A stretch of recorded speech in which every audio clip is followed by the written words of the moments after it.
Buenos días. En el día de hoy les voy a hablar sobre la técnica de exploración, pero con respecto a un estudio que se llama tórax. Dentro del tórax, tanto óseo como anatómico, vamos a encontrar una proyección que se llama postero anterior.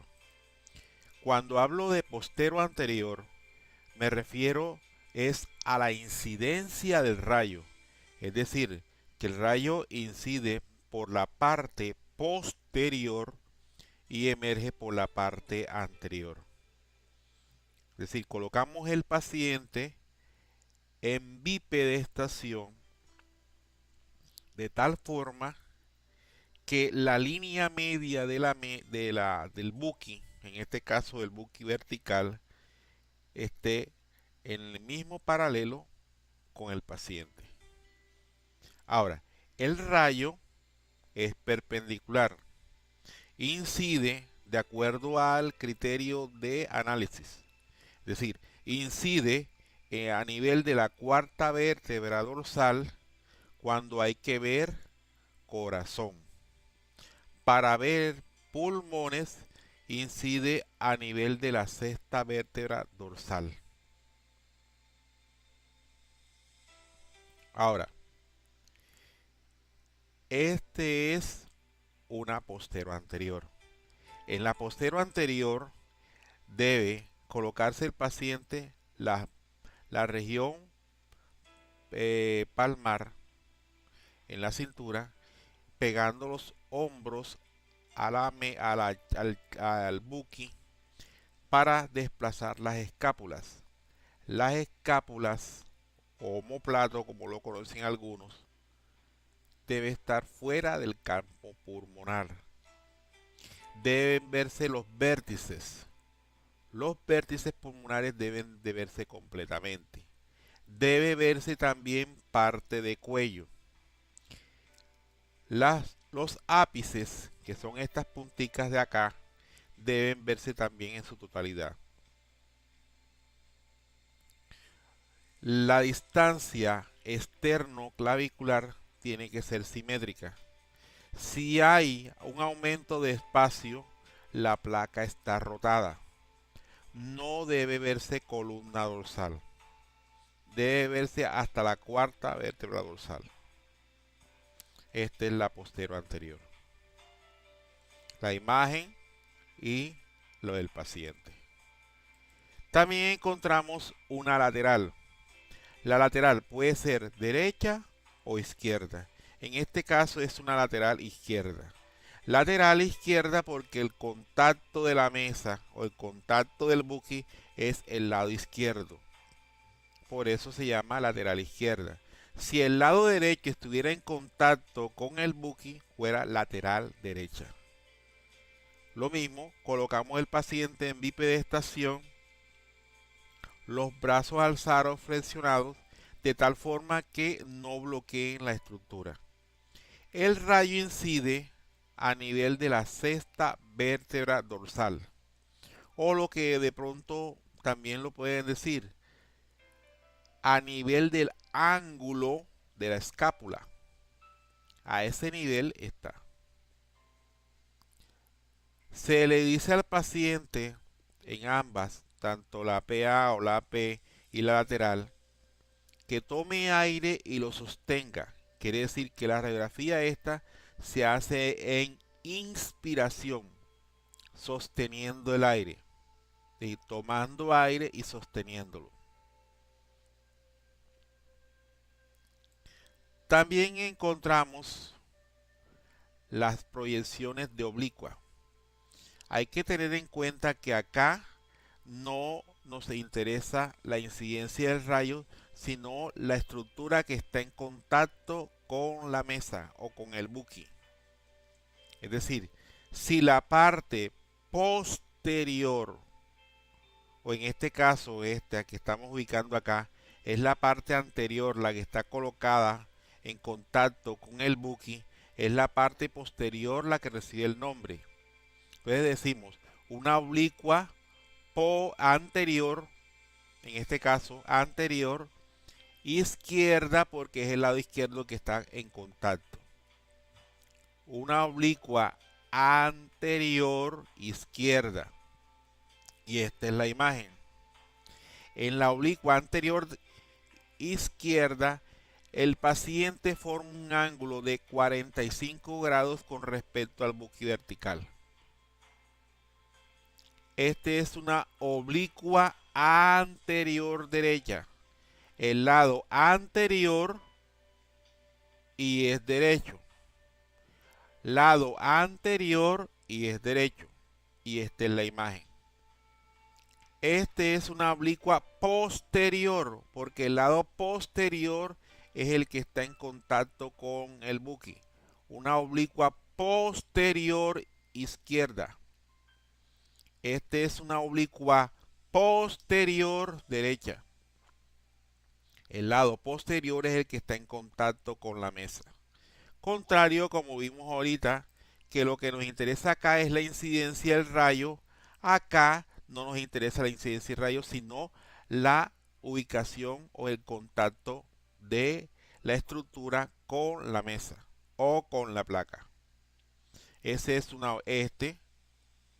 oblicua posterior izquierda, una oblicua posterior derecha, una oblicua anterior derecha, una oblicua anterior izquierda. Luego encontramos lo que común conocemos como decúbito lateral. El decúbito lateral colocamos el paciente de lado, acostado de lado, pero decúbito lateral es porque está de lado y recibe el apellido izquierdo o derecho dependiendo de la estructura que esté sobre la mesa. Es decir, si el lado derecho es el que está sobre la mesa, decimos que es un decúbito lateral derecho.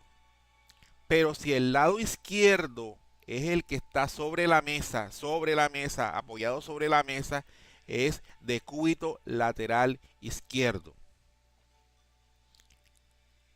La incidencia de rayo es al mismo nivel, a nivel de la sexta vértebra dorsal. Y el rayo es perpendicular. Lo mismo ocurre con la anterior. En la lateral, sexta vértebra dorsal. Las oblicuas también sexta vértebra dorsal. Y el decúbito lateral también sexta vértebra dorsal. Ahora, hablamos también de la proyección lordótica apical. Se conoce como lordótica apical, apicograma, también recibe el nombre de apicograma, ¿ya? Es para ver los segmentos que vamos a ver más adelantico, los segmentos apicales o lóbulos medios pulmonares o segmento lingular de los campos pulmonares. Es decir, aquí lo que se pretende es que las clavículas estén fuera del espacio pulmonar. Entonces hay dos formas de hacerlo. Uno, desplazando el paciente 25 centímetros por el delante, inclinándolo de tal forma que las clavículas, como lo dije ahorita, estén desplazadas del campo pulmonar. El rayo es perpendicular y incide a nivel del manubrio del esternón.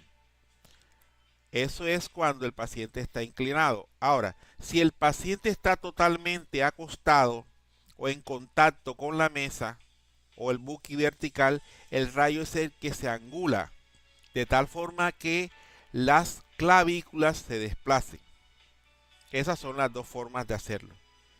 Vuelvo y repito, el estudio es para ver los vértices pulmonares. Ahora, hablamos de un tórax en expiración. Recordemos que los tórax se hacen en inspiración, es decir, tomando aire y sosteniéndolo. Este tórax en expiración ocurre lo contrario, que tome aire, que lo bote y cuando no tenga aire en los pulmones se toma la radiografía, es decir, se hace la exposición de la radiación.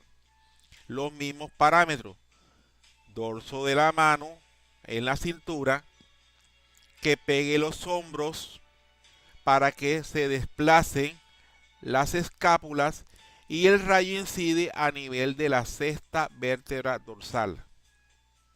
El tórax es en expiración. Todas estas proyecciones van de acuerdo a una indicación clínica, es decir, qué es lo que se pretende, qué es lo que se busca en un diagnóstico, en una radiografía de tórax. Hablamos en esto, este es un tórax en expiración, aquí lo que se pretende ver es un neumotórax. Más adelante voy a ampliar esta partecita. Hablamos también de una proyección endolateral. La endolateral es el paciente de lado y debe hacerse de esta forma y debe cubrir también parte de cuello. Esta proyección se utiliza cuando el paciente ha ingerido un cuerpo extraño. En este caso se ve frecuentemente en pediatría cuando los niñitos se tragan o una moneda o un artefacto, un elemento de juguete y se pretende ubicar dónde está el juguete o dónde está el elemento metálico. Entonces debe cubrir tanto parte de cuello como parte de tórax. Se llama proyección endolateral. Hablamos también de las generalidades del tórax. Vamos a entrar un poquito a hablar sobre lo que se pretende ver en una radiografía de tórax.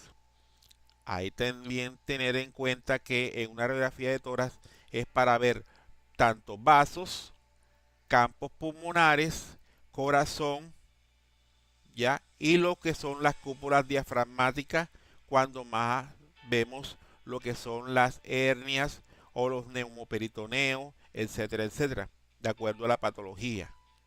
En una radiografía de tórax debe verse mínimo 9 arcos posteriores. Los arcos posteriores son estos que están en esta forma. Deben verse como mínimo 9 arcos posteriores. ¿Ya? La distancia externo-clavicular tiene que ser simétrica. Las escápulas tienen que estar fuera del campo pulmonar. Repito, las escápulas tienen que estar fuera del campo pulmonar. Debe salir parte de cuello, así como ocurrió acá. No deben cortarse los vértices. Estos se llaman ápices, no se deben de cortar los ápices. Los vértices tampoco deben de cortarse. Aquí trataron de cortar porque cortaron fue parte de cuello, acá no. ¿Ya? Entonces, ahora empezamos con la parte de la anatomía. El tórax comprende dos pulmones, el pulmón derecho y el pulmón izquierdo. El pulmón derecho se divide en 3 lóbulos, lóbulo superior, lóbulo medio y lóbulo inferior, mientras que el izquierdo se divide en 2, lóbulo superior y lóbulo inferior.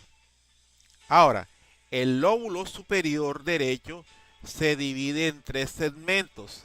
El segmento apical, que está en contacto con el vértice, el segmento posterior y el segmento anterior. Nótese en la proyección PA cómo se localiza y en la lateral cómo se localiza. Ahora, encontramos también el lóbulo medio. El lóbulo medio derecho se divide en 2 segmentos, el segmento lateral y el segmento medial. En la postero anterior donde se localiza y en la lateral donde se localiza. Ahora, encontramos en el lóbulo inferior se divide en 5. El segmento basal lateral, basal medial, el segmento basal anterior, basal posterior, el segmento. Ahora, encontramos también que el segmento superior, recordemos, el lóbulo inferior se divide en segmento superior, segmento basal medial, segmento basal anterior, segmento basal lateral y segmento basal posterior. Ahora, el lóbulo izquierdo se divide, el pulmón izquierdo se divide en dos, superior e inferior. El superior se divide en dos. El superior propiamente dicho, que se divide en dos segmentos, anterior, posterior y anterior. ¿Ya? Repito nuevamente, en apical posterior y en el anterior. Mientras que el segmento, esta parte de acá, se encuentra también el segmento lingular. El segmento lingular se divide en dos, el lingular superior y lingular inferior. Este lingular, segmento lingular, es homólogo al lóbulo medio pulmonar derecho. ¿Qué quiere decir eso? Que es igualito. Lo mismo ocurre aquí en la forma grande, que encontramos el pulmón derecho con sus segmentos, el pulmón izquierdo con sus segmentos. Como lo dije ahorita, el segmento o lóbulo medio es homólogo al segmento lingular. El pulmón izquierdo se divide en dos, superior e inferior. El lóbulo inferior se divide en superior, en medial, en basal medial, basal anterior, basal lateral y basal posterior. Estos dos son homólogos. Ahora, encontramos también algunas patologías o algunas, digamos, rasgos anatómicos que nos permiten identificar la posición o la ubicación de la patología. Es decir, la silueta cardíaca. Existen unas estructuras anteriores. ¿Cuáles son las estructuras anteriores? El borde cardíaco derecho, el borde cardíaco izquierdo, ¿ya? Y la aorta ascendente. Son estructuras anteriores. Estructuras posteriores, el botón aórtico y la aorta descendente. Que hay que tener en cuenta que si en una radiografía, cualquiera que sea, ¿ya? Cualquiera que sea, vamos a ubicar esta radiografía. El borde cardíaco, tanto derecho como izquierdo, son estructuras anteriores. Lo que es la aorta ascendente, estructura anterior. El botón aórtico y la aorta descendente, estructuras posteriores. Ahora, si existe una patología de densidad líquida que opacifique o no delimite el borde cardíaco, es una estructura anterior o una lesión anterior. Cuando borra el borde cardíaco, es una lesión anterior. Si lo borra, es anterior. Y si no lo borra, es posterior. Lo mismo ocurre con la aorta ascendente. Si la borra, es anterior. Pero si no la borra, es posterior. Ahora, con el botón aórtico y la aorta descendente, si la borra, es posterior. Y si no la borra, es anterior. De esa forma, el signo de la silueta determina que, de acuerdo a la densidad y el borramiento, hemos identificado cómo identificar la lesión. Hasta ahí, muchas gracias.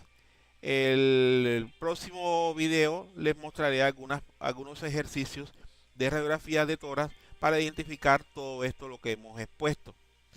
Les habló Carmelo Jiménez Cárdenas de Cartagena, Colombia. Por su atención, muchas gracias.